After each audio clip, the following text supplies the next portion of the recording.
Hey, thanks for joining. Welcome back to the channel. I was just recently organizing some of my negatives, trying to catch up on my backlog of uncut rolls of film that have been lying around. So I thought I would share some of this process with you here on the channel. And I'm going to show you how I organize and sleeve and store my negatives, what I do in terms of digital storage, and just some little things I've learned along the way, because I have historically not been very good at this. I'm still not great at it. I way back used to just leave my negatives unorganized, not even labeled rolls in terms of the date and what I shot on it. And sometimes I would just leave them to pile up in a box, not necessarily even sleeved properly. So it caught up with me. It came to a point where I would have to dig up a frame, maybe to rescan for something, and it would just be a headache trying to find it and a lot of going back and forth. And it would be so much easier just having all your rolls, at least I found, chronologically dated in some way in order to be able to backtrack them, and also to keep them safe, to keep them well stored in good sleeves that won't ruin the negatives, keep them away from dust, keep them clean. So yeah, I'm trying to be better at this. I've tried to gradually get better at having a system for organizing my negatives, and I'm going to take you through what that is for me. So the first step is getting your film back from the lab or developing it yourself. Either way, what you want to do is, once you have your developed film, if you're not going to immediately cut and store it away, keep it away from dust, keep it clean, keep it in a sleeve, ideally, whether it's one of these long ones if you get your film back from the lab. And then if you're developing your own film, like I've said in one of my previous videos, do the same. Keep it in a plastic sleeve. If you don't have that, maybe just a simple Ziploc bag to keep it away from dust until you get the chance to cut and sleeve and put away your negatives. And this applies to mounted slides, 120 film, anything. There's always some kind of sleeve that you can at least store your slides or negatives in, whether it's a temporary solution or a permanent one. So for me, for example, I develop all my own black and white film, pretty much all of it, and then a lot of my own color film when it comes to cinema stuff. When it's C41 film, I usually take it to a lab. So if you are getting it at a lab, it's good to leave it uncut so that you can cut it to the length that you prefer. So I like to cut my film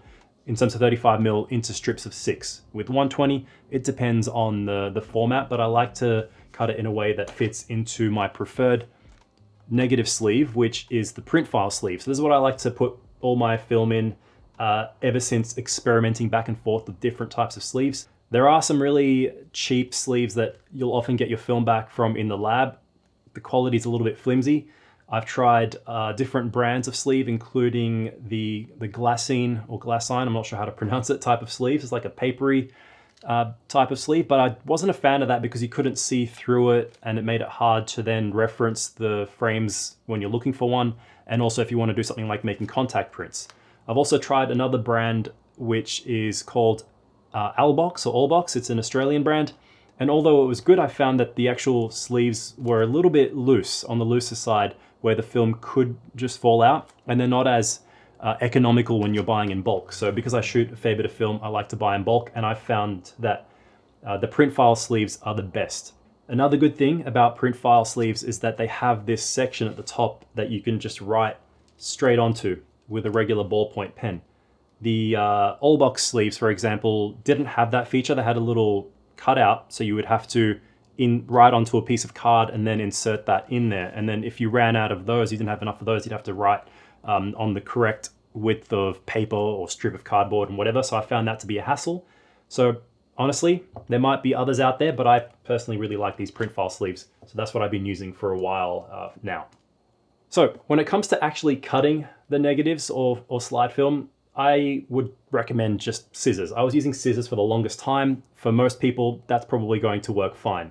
If you do want to use a dedicated cutter, there are options out there. I almost bit the bullet once on one of the only options on the internet called the Matten cutter, but it had bad reviews, so I didn't buy it. I remember at the actual film lab at the place I worked at, they had really good high-end cutters by Fujifilm, which is unrealistic for most people.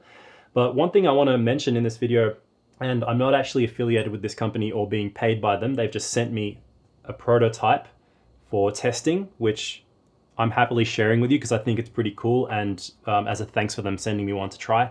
It's called the Film Killer. This is actually a film cutter that helps you cut your film, basically. It makes it easy to transport the film through the cutter, and even more importantly, it helps you cut the film at the right spot in between frames without too much hassle, without too much back and forth. So you can place this over a light pad like I've got here. I'll just turn it on. I'll show you some B-roll, you'll see it better. But basically, it helps you transport your film and align it to the right point depending on the type of film it is, 35mm, 120, and then different 120 formats with the markers here that you can see through the light, and then just cut it at the right spot with a lot less time spent trying to cut it right in between frames, which can be pretty tight with 35mm, as you probably experienced. So it's a really cool device.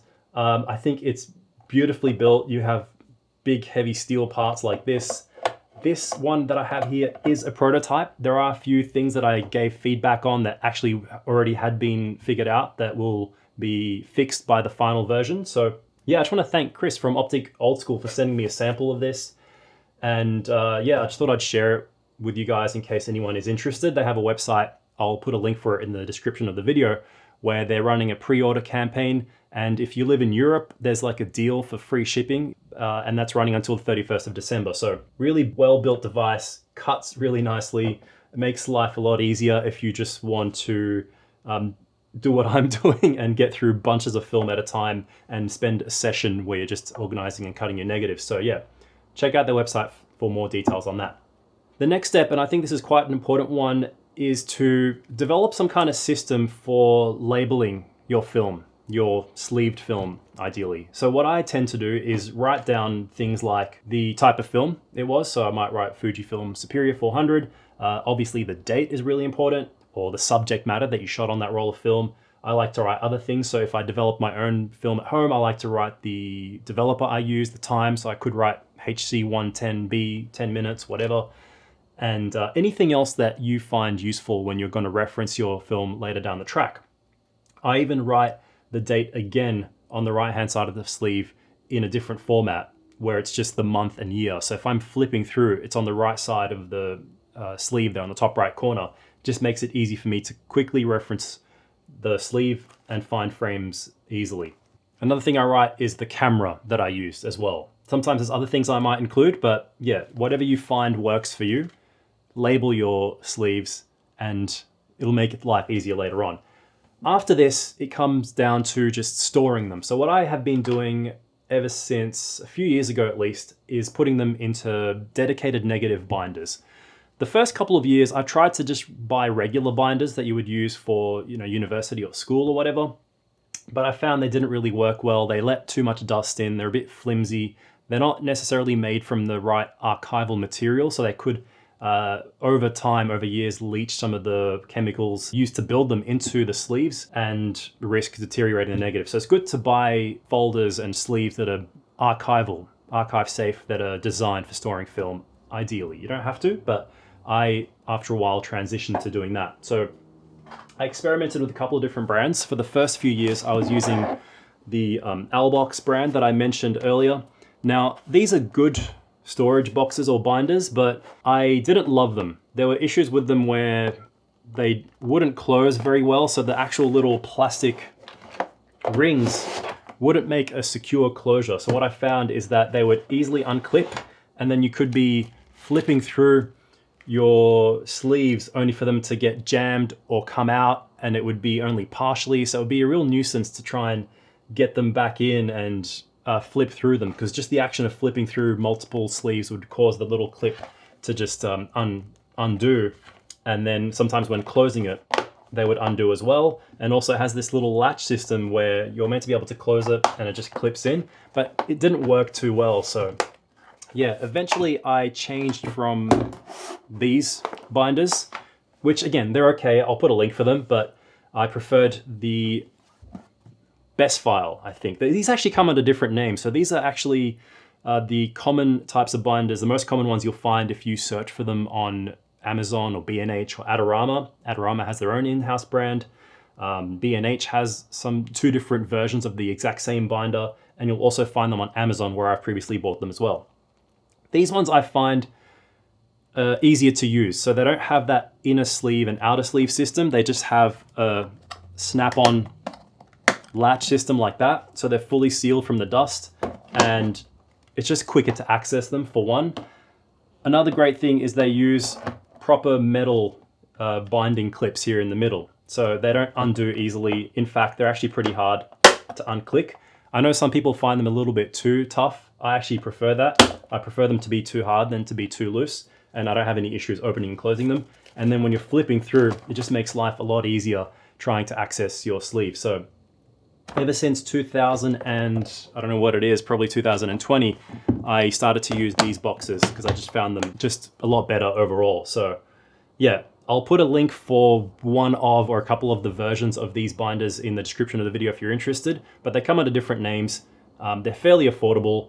And yeah, just having gotten through about a year's worth of negatives, I'm waiting for a new one to arrive for 2023. So what you'll notice is I also label the spine here and just put these on my shelf so that I can easily go back, find the year, for example, and pull it out to find a frame. Now, one thing worth mentioning is if you're shooting a lot of 6x7 film, you may need to get a particular type of sleeve that will, number one, fit enough frames across one line and also then be able to fit into one of these binders.